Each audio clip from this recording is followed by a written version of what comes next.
Samoa has been listed among the top 10 most vulnerable countries in the region by IPCC. This is called the International Panel on Climate Change. What decisions do you wish to be taken to protect Samoa and its population?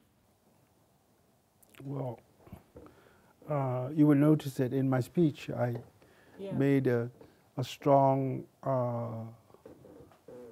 plug for addressing climate change, because for most countries small countries in the Pacific, they're very vulnerable to the effects of climate change. I mean, some of them are going to be overrun by water, and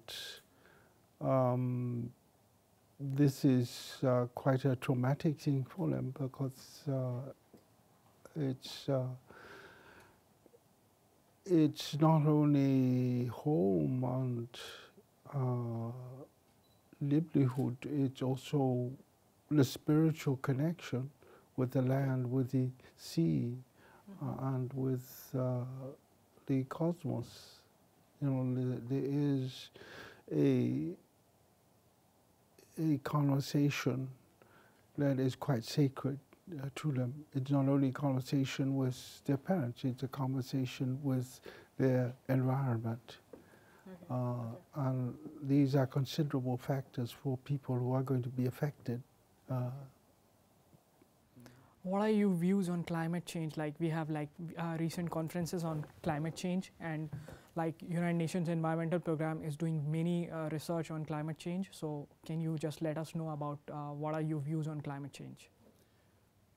Well, I made the point, you know, I buy Cardinal Matriarca's point that he made very eloquently in the climate change conference in the Vatican by May this year, about man deifying himself and setting himself up as the ruler of the earth rather than as a God steward on earth. And there is a fundamental deficiency here that has to do with humility.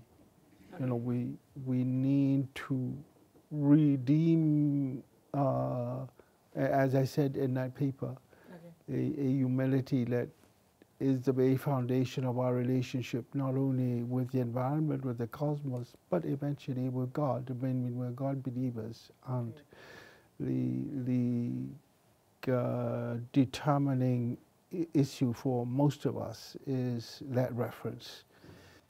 As I'm coming out with the topic, like as we've seen that a world without walls. So in like developing countries and developed nations also, and like underdeveloped countries also, there's a trend of brain drain. How could you describe that thing? The brain drain in terms of like intellectual people are always leaving their country, and like if I talk about India, so mostly like India is having a good number of IITs and IIMs and medical graduates, and they are always leaving to US. So does it affect the country? Oh yes, it does. I mean, and very especially in a country like ours. I mean, you need a cadre of very educated people, you know, to take you through not only the theories, but also the practice, which will enable them to hold their own in the new environment. Now, if you lose, you know, these people, they're virtually irreplaceable, not only for our countries, but, you know, for most other countries. I mean, you have that problem here. Somebody was telling me tonight about the brain drain in East Europe and most of these places, and it has to do with monies. I would like to interrupt you in this statement only, because like most of the countries, their education is very expensive, like in developed nations like America, United Kingdom. And if I give you an example of Iceland, their education is free. So like it is a kind of good role model that Iceland is giving a free education. So education is not that cheap also that everybody can go for a good education.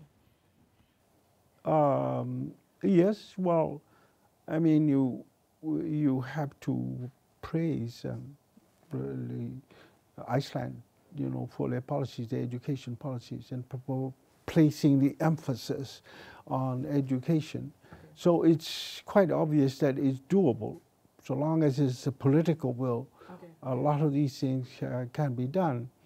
On the other hand, you have India, and they're picking up very well. I mean, I know now that a lot of big businesses around the world are drawing on Indian, the educated cadre, their expertise, because it's cheaper. And but the thing is, the quality of what is coming out there is as good as anything that is offering. So you basically want to say that quality is much more important than the quantity. Oh yes, in the end, the world is getting quite global.